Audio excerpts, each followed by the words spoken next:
Now, no matter what you do for a living, you are always selling in some capacity, whether it's actually selling a product or service, an idea, or even yourself.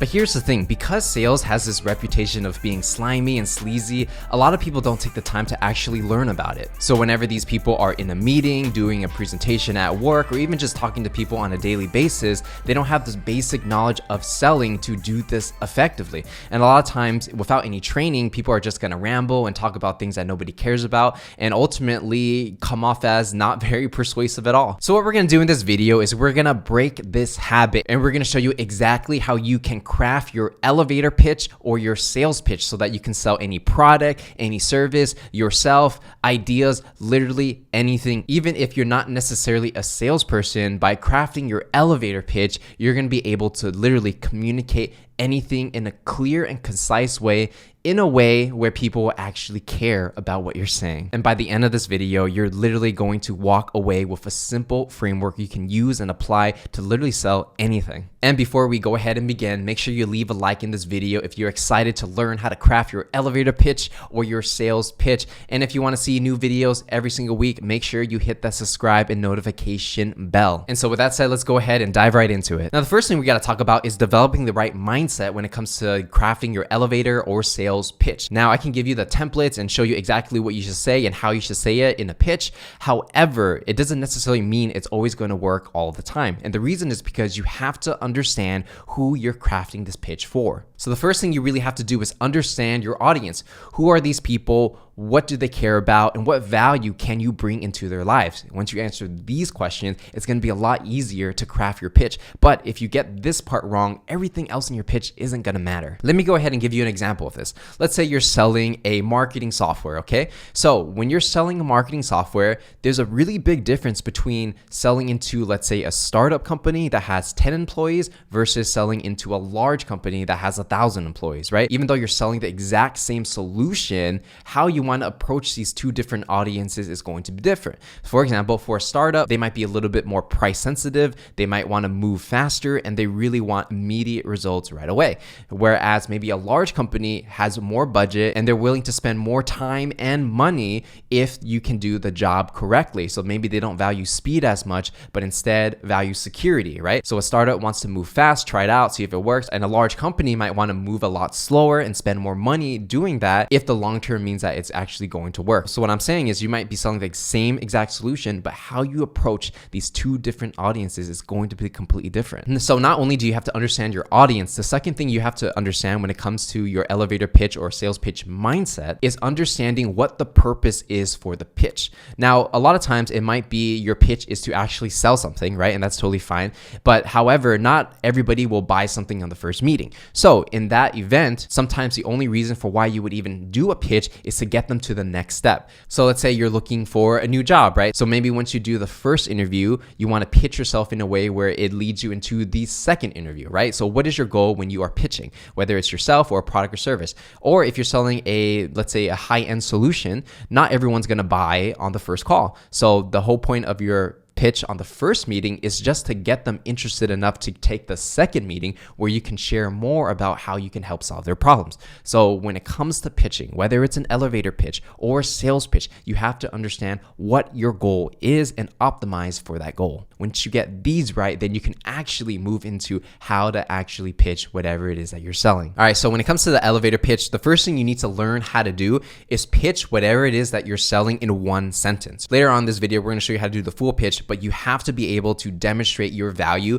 in literally 5 seconds to get someone interested enough to listen to everything else that you're going to say later. If you don't get that first sentence right, everything else just goes down the drain because people don't care. Now, a simple formula to do this is I help X achieve Y by doing Z. So let's go ahead and explain that. X is your ideal customer, Y is the value that you bring, and Z is how you're actually doing it, whether it's a product or service. So it's really, I help my ideal customer achieve a certain value by doing this thing, right? So let's go ahead and give you some examples so you kind of get a feel of what I'm talking about. So if you are selling Facebook ad services, right, you could say, I help real estate agents generate more seller leads with Facebook ads. See, very simple, right? In this example, real estate agents are your audience. The value that you are bringing is generating more seller leads for these real estate agents.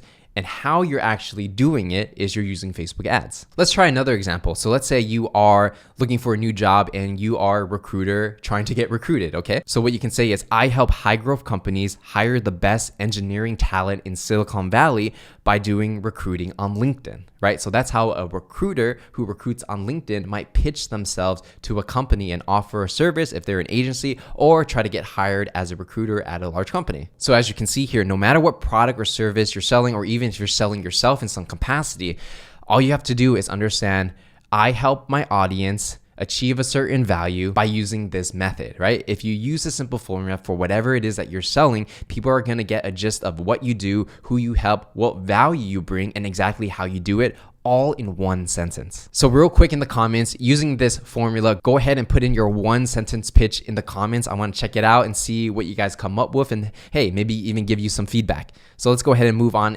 exactly how you can do your full pitch once you do your 1-sentence pitch and people are actually interested in what you're offering. All right, so when it comes to the actual elevator pitch, there are going to be 3 different elements, right? The first one is your challenge, second is your solution, and the third one is going to be your why. So we're going to break these down step by step so you know exactly what I'm talking about and you're going to be able to use this for yourself. So when it comes to challenge, that's really just understanding your audience and what problems that they have, right? Whether it's maybe they want to generate more revenue, maybe they want to lose more weight, no matter what it is, people have problems, right? So what are these problems people are looking to solve, and why can't they solve it by themselves? So that's challenge.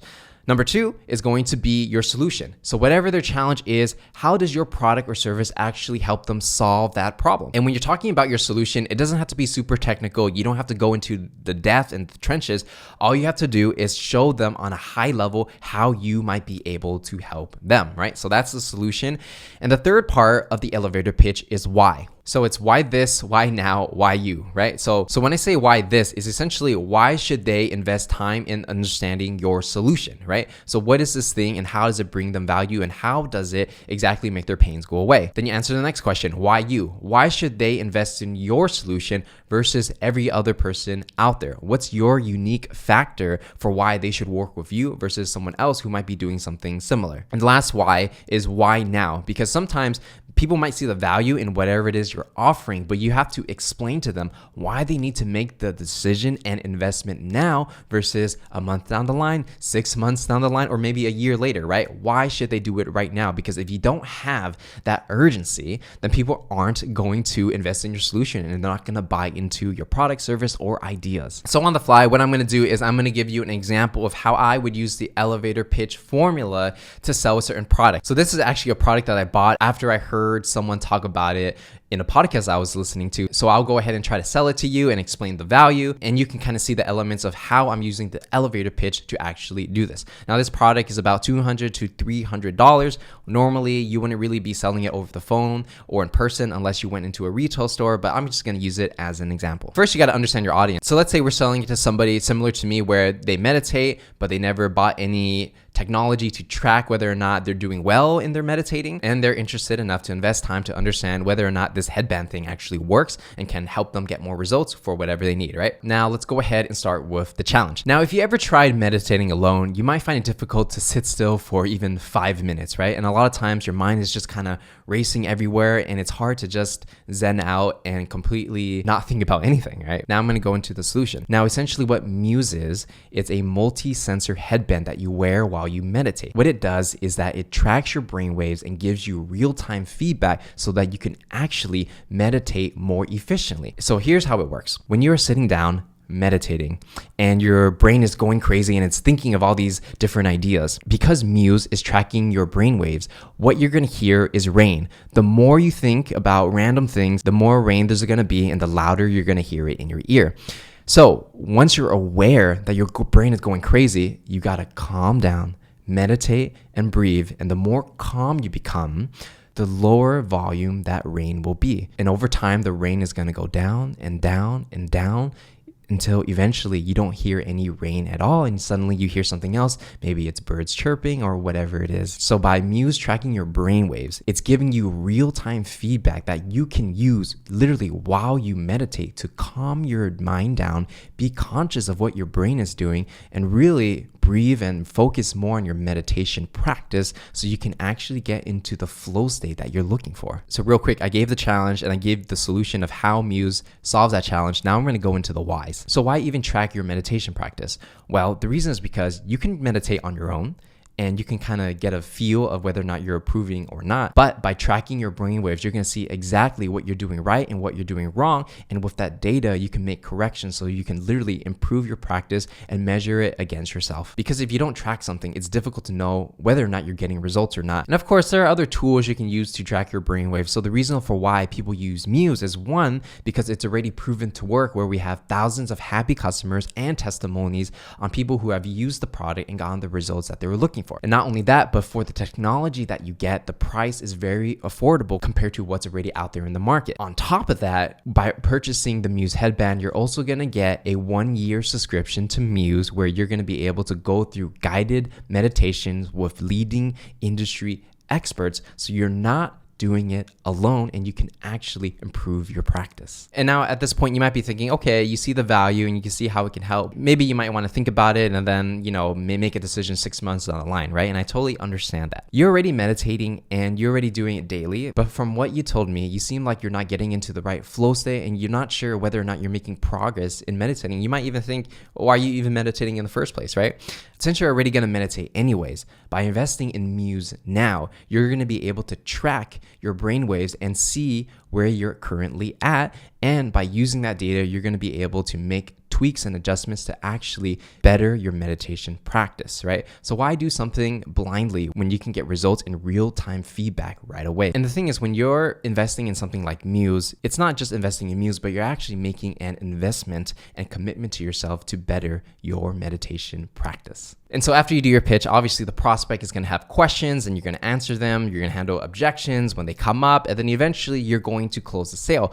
But with that pitch, what you're essentially doing is you're finding the person's problem, you're solving them, and you're explaining why this, why you, and why now. So what you're really doing is you're covering a lot of the objections that typically would happen, and you're basically answering them all in the pitch before you even get to the part where someone can have an objection. So the idea is that if you answer all of the questions that you know someone's going to ask before they make a decision to buy, and you incorporate it into your pitch, that person's a lot more likely to buy once you get to the end of the sales meeting or whatever it is that you're doing. So even if you're not necessarily selling something directly, if you're selling an idea, doing a presentation at work, whatever it is, you can use this formula in anything that you do to clearly articulate the value of your offer or your proposition and show them why they should make the decision in your favor. Now, to summarize everything we talked about in this video, the first thing you got to do is understand your audience and the goal you have for your pitch. Next is doing the 1-sentence pitch, giving a high-level idea of exactly what value you bring to your ideal customer or your audience.